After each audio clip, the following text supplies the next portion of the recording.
আমরা পশ্চিম বান্ধবিয়া এলাকার একটি ফ্ল্যাটে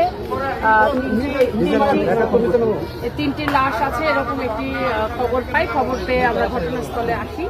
ঘটনাস্থলে এসে আমরা বাড়িওয়ালার সাথে করে এই দরজাটি ভেঙে ভেতরে একজন মহিলা, তার বয়স 35 বছরের মতো হবে, আর দুটা বাচ্চা, ছেলে বাচ্চাটির বয়স 8 থেকে 9 বছর এবং মেয়ে বাচ্চাটির বয়স 1.5 থেকে 2 বছর হবে।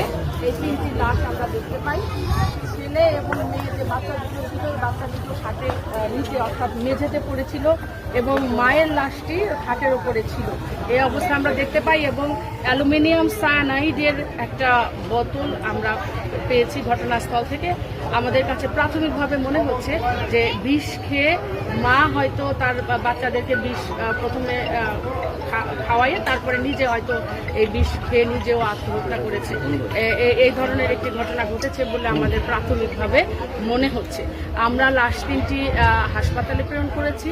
এটার আমরা যথাযথ প্রক্রিয়ার মাধ্যমে যে পোস্টমর্টম হবে অথবা এগুলার যে ধরনের প্রক্রিয়া, ইনভেস্টিগেশন প্রক্রিয়া যেগুলো আছে সেগুলো সম্পন্ন করব। ইতোমধ্যেই আমরা এই বাচ্চার বাবা সাথে, উনি মালয়েশিয়া প্রবাসী, গত মাসে উনি মালয়েশিয়া গেছেন, তার সাথে আমরা কথা বলেছি, ভিডিও কলে উনি দেখেছেন।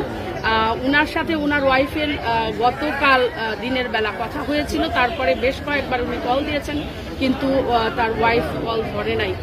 উনার নাম শাহিন এবং যে ডিসিজড মহিলা যিনি মারা গেছেন তার নাম হলো শিখা। তো এটা খুবই একটি প্যাথেটিক ঘটনা ঘটেছে। আমরা ইনভেস্টিগেশন করছি, তারপরে বোঝা যাবে যে